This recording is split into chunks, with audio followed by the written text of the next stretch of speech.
आदरणीय सभापति जी, आज जो नॉर्थ ईस्ट को लेकर सवाल उठाते हैं, उन्होंने नॉर्थ ईस्ट को अपने हाल पर छोड़ के रखा था, क्योंकि उनकी जो चुनावी हिसाब किताब होता है, नॉर्थ ईस्ट से इतनी ही लोकसभा की सीटें हैं, क्या उससे राजनीति में फर्क पड़ता है?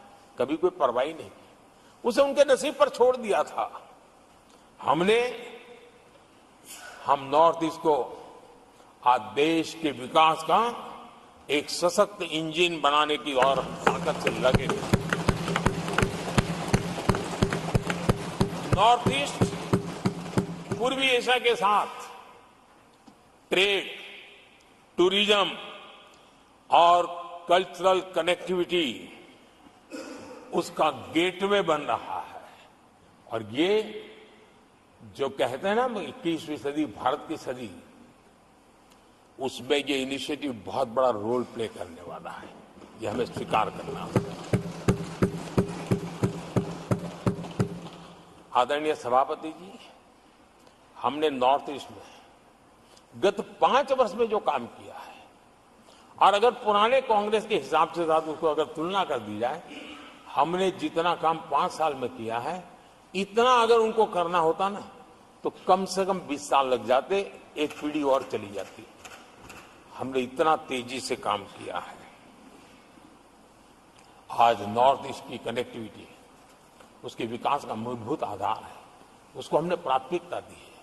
और आज भूतकाल के सारे इंफ्रास्ट्रक्चर से कई गुना आगे हम निकल चुके हैं और हमने उसको करके दिखाया है। आदरणीय सभापति, नॉर्थ ईस्ट में स्थायी शांति के लिए 10 वर्षों में अनेक प्रयास किए गए हैं और निरंतर प्रयास किए गए हैं। बिना रुके, बिना थके, हर एक को विश्वास में लेते हुए में प्रयास किए गए और उसकी चर्चा कम हुई है देश में, लेकिन परिणाम बहुत ही आशा पैदा करने वाले निकले हैं। राज्यों के बीच सीमा विवाद संघर्षों को जन्म देता रहा है और आजादी से अब तक ये निरंतर चलता रहा है। हमने राज्यों को साथ बिठा करके सहमति के साथ जितने सीमा विवाद खत्म कर सकते हैं, एक के बाद एक अकॉर्ड करते करते जा रहे हैं। रिकॉर्डेड है, सहमति की रिकॉर्ड है, और उसके लिए जो सीमाओं में किसी को उधर जाना है, किसी को यहां आना है, कहीं रेखा यहां बनानी, कहीं रेखा वहां, वो सारे काम कर चुके हैं। आदरणीय सभापति जी, ये नॉर्थ ईस्ट की बहुत बड़ी सेवा है।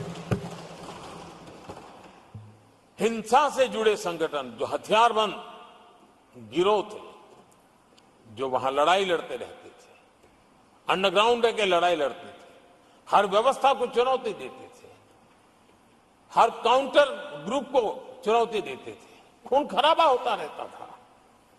आज उनको साथ लेकर के स्थायी समझौते हो रहे हैं, शस्त्र सरेंडर हो रहे हैं। जो गंभीर गुनाहों के अंदर हैं, वो जेल जाने के लिए तैयार हो रहे हैं, अदालत को फेस करने के लिए तैयार हो रहे हैं।